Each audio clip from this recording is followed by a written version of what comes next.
With thousands of street-level storefronts in New York City, empty spaces aren't a surprise.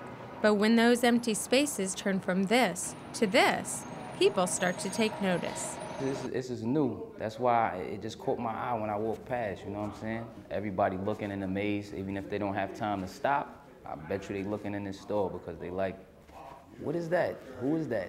Who did that? It's cool. It's cool. I love it. It's that kind of response the arts organization Chashama says is good for their artists, for landlords with vacant spaces, and for the community. Like staging empty homes to make them more attractive to buyers, Chashama says its art draws positive attention to vacant commercial spaces. For landlords who are having trouble renting or selling, it's a mix of charity and good business in a tough economy.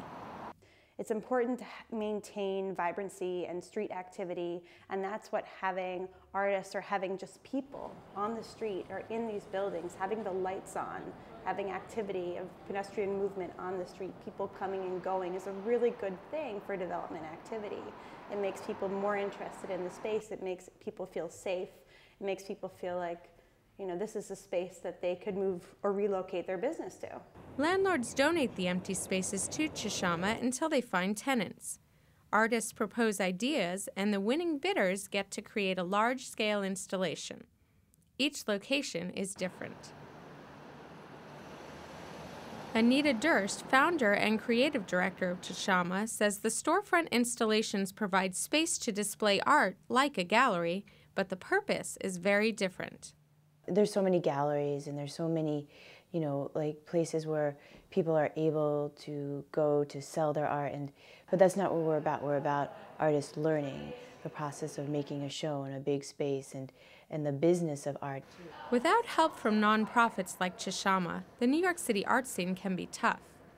It's hard because there's just so many people, and it's almost a little bit discouraging. I think that when you live here, it's almost like you take it for granted because everybody's creative, so you just assume that everybody does that. Chashama says it wants to encourage community among artists and the neighborhoods where they exhibit. They choose projects that can attract attention on the street, like this one. The idea is to raise awareness of both the artists and the spaces themselves. Artists say they appreciate the public exposure, which can be very different than the gallery world. It's a good feedback. It's indirect feedback, but you know, that's the main thing. You know, they love it, and people say that they felt inspired and they want to do the same. It's good to inspire people. New opportunities have come to Chashama because of their storefront projects.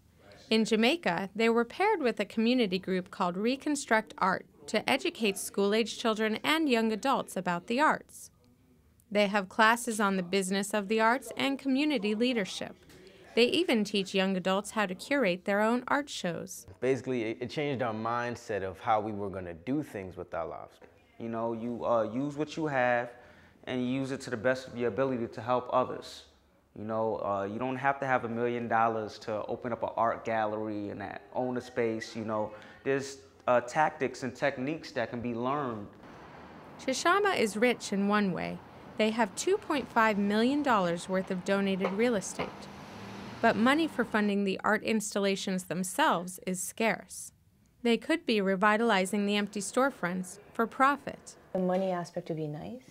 It'd be very nice to be able to help our artists so they can grow. There is a company that they do what we do and they charge for it, to go into your empty space and make it a gallery. But that's not really what my focus is. My focus is about the arts and educating people about the arts. Durst says those are the long-term goals for Chashama, growing the education program and getting more space for their artists. While the tough economy is hurting most arts organizations, for Chashama it's also helping them realize their goals, one empty storefront at a time. Bianca Seidman-Schwartz, New York City News Service.